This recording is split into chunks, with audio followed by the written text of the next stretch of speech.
But I could have another hearing starting at 9:45, so I have to like juggle in and out of it. Well, you can stay on if you'd like to, because we're going to go through them pretty quickly. So if Okay, Judge. yeah, just press mute for me. Thank you. Thank you, Judge. You're welcome.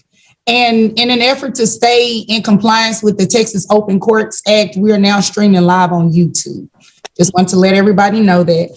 So I'm going to go ahead and call the docket DF22-16654.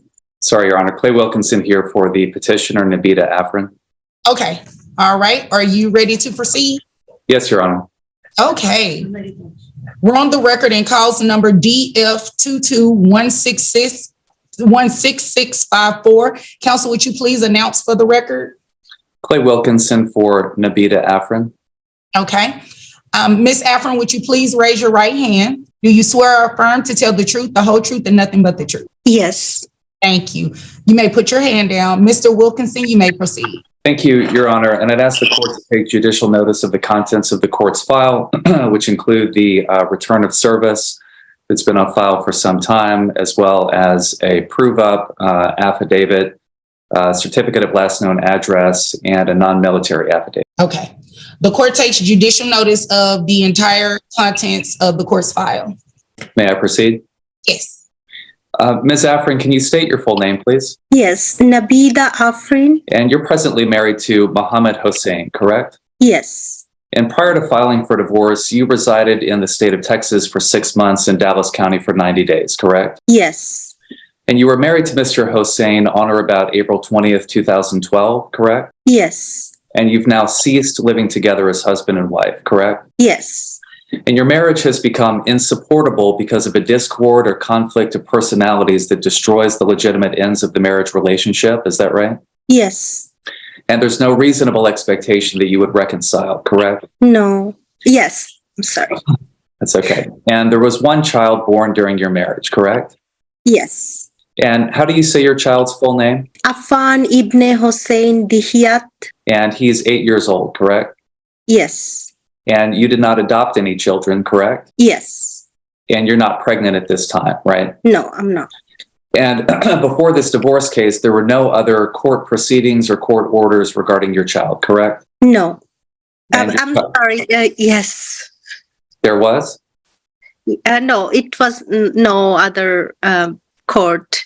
Okay. I have little problem with my, it's my second language, English, so I'm apologize for that. I understand, and that's fair, and I appreciate you saying that. So if at any point my questions aren't clear, just stop me and ask so that we can make sure the answers are correct, okay? Okay, of course. So again, on that particular point, just to be clear, this divorce case was the first time there were any orders or court cases involving your son, correct? Correct. Okay. And your son does not own any property of any significant value, correct? Correct. Okay. Now, Mr. Hossein is currently in jail, right? Yes. And he's been there since 2020, is that right? Yes. Yes. And he's been there based on an incident of family violence that occurred between him and you, correct? Yes. Where he was physically assaulting you, and then a neighbor observed that, called police, and then he was arrested. Is that correct? Yes. And then he's been in jail now for about 3 years pending that particular charge. Is that right? Yes. And during those last 3 years, and even before that, you were your son's exclusive caregiver day to day, correct? Yes. And are you asking, based on that history of family violence, that incident, you being his sole caregiver these last 3+ years, that you be named his sole managing conservator? Yes. And that your husband be appointed his possessory conservator? Yes. And do you believe that that request is in your son's best interest? Of course. And as far as any visitation periods, should Mr. Hossein be released from jail, are you asking that any visitation time be only as arranged and agreed between him and you? Yes. And do you believe that that is in your son's best interest? Yes. Now, because he's currently in jail and is not able to work, are you asking that there be no child support obligation at this time? Yes. Understanding, of course, if he gets released and does start working again, you can always come back to court and perhaps request child support then, but at least not for now. Is that right? Yes. And is that in your son's best interest? Yes. And you currently have your son enrolled on Medicaid, is that right? Yes. And are you asking the court to order that you maintain your son on Medicaid Yes. and that you evenly split any costs not covered by Medicaid between Mr. Hossein and you? Yes. And is that in your son's best interest? Yes. As far as any assets or personal property items, are you simply requesting that you keep what you have and Mr. Hossein keeps whatever he may have? Yes. And really that nothing other than personal effects have been accumulated during the marriage. Is that fair? Yes. And as far as any debts that may be owed, that you'll be responsible for your debts and he'll be responsible for his. Is that correct? Yes. And do you believe that that's a just and right division of your personal property and debt? Yes. Okay. Now, to your knowledge, Mr. Hossein was served with a copy of your original divorce petition and citation on January 11th, 2023, Yes. and he was served in jail, correct? Yes. And to your knowledge, he's now failed to file an answer to contest any of this. Is that correct? Yes. And are you therefore requesting that the divorce be finalized by default? Yes. And you have, in fact, before today submitted a proposed final decree of divorce that contains all of the items we just ran through. Is that right?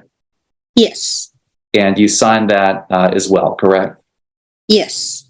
And are you asking the court this morning to grant your divorce and approve all the requests that you've made? Yes.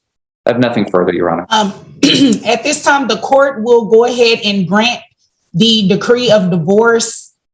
The court also finds that Mr. Hossein was served on January 11, 2023. The return has been on file since that time, and he did fail to file an answer. So he is, or even sign a waiver. So he is wholly made in default. The court has signed the decree, and you'll have it back to you sometime today. Are we excused? Yes. Thank you, Judge. Have a nice weekend. You're welcome. You too. Thank you. Hi, Ms. Rivera. Have a nice weekend. Hi, how are you? Good. Doing well, thank you. See you all. Bye-bye. Bye-bye. Thank you. You're welcome. Okay, let's see. Is it Miss Gladsome? Good morning. Yes, ma'am. Morning, Miss Gladsome. Okay, are you ready to proceed on your case? Yes, ma'am. Okay. Yes, Your Honor, we're ready. Okay, let me just pull it up here. Okay. All right. We are on the record in cause number DF221588. Counsel, would you please announce yourself for the record? Yes, Judge. Ife Dolapo, last name is Amobita. I'm the attorney on record for Azani. Okay. All right. Would you please raise your right hand for me? Yes, ma'am. Do you swear or affirm to tell the truth, the whole truth, and nothing but the truth? Yes, ma'am. Okay. You may put your hand down. You may proceed. Thank you, Judge. Judge, first and foremost, I would want you to take judicial notice of the certificate for default judgment that was already filed, and I'll proceed to start asking all the necessary questions. Okay. The court takes note. Would you state your name for the record? My name is Azanim Newo Gladson. Okay, and what's the name of your spouse? Evans Toby Lava. And is it true that you and your spouse were married on or about August 9, 2017? Yes, ma'am. Is it true that you and your husband were also separated January 19, 2022? Yes. Okay. And is it true that his last known address was 444 St. Augustine Drive, apartment 1063, Dallas, Texas, 75217? Yes. Is it true that your spouse has been domiciled in the state of Texas for 6 months and a resident of Dallas County for 90 days, preceding the date of filing this divorce? Yes. Okay. Was your spouse served by a process server at his last known address? Yes. Okay. And did he default in responding to the petition that was served on him with a citation? Yes. Okay. And so I'm going to ask you some questions about the marriage. During the marriage, were any children born during the marriage? No, ma'am. And during the marriage or currently, are you pregnant or expecting a child? No, ma'am. Okay. Was there any child or children adopted during the marriage? No, ma'am. Okay. And during your marriage to Mr. Toby Laverne Evans, were there properties that both of you acquired during the marriage together? No. Okay. And is there any reasonable expectation of reconciliation? No. Okay. Has this marriage broken down irretrievably and due to discord or conflict of personalities that destroys the legitimate ends of the marriage. Yes, ma'am. Okay. And are you asking the court to allow you to hold on to your own property while he holds on to his own property as well? Yes, ma'am. And do you think this is a fair way to distribute the properties that were acquired by you and properties acquired by him during the marriage? Yes, ma'am. Are you asking the court to actually grant this divorce today based on default, which means that he did not respond at the appropriate time? Yes, ma'am. Okay. Judge, this is all the questions I have for her. Thank you. The court heard the testimony, accepts the testimony is true, grants the divorce. The court also finds that respondent was served on November the 4th of 2022. He failed to file an answer or a waiver, and he is in default. The order has been signed and will be sent to you today. Thank you, Judge. You're welcome. Thank you. Real courtroom cases with no filters and no fake drama. Make sure you subscribe. These are real people, real crimes, and real consequences, and every case tells a story worth watching.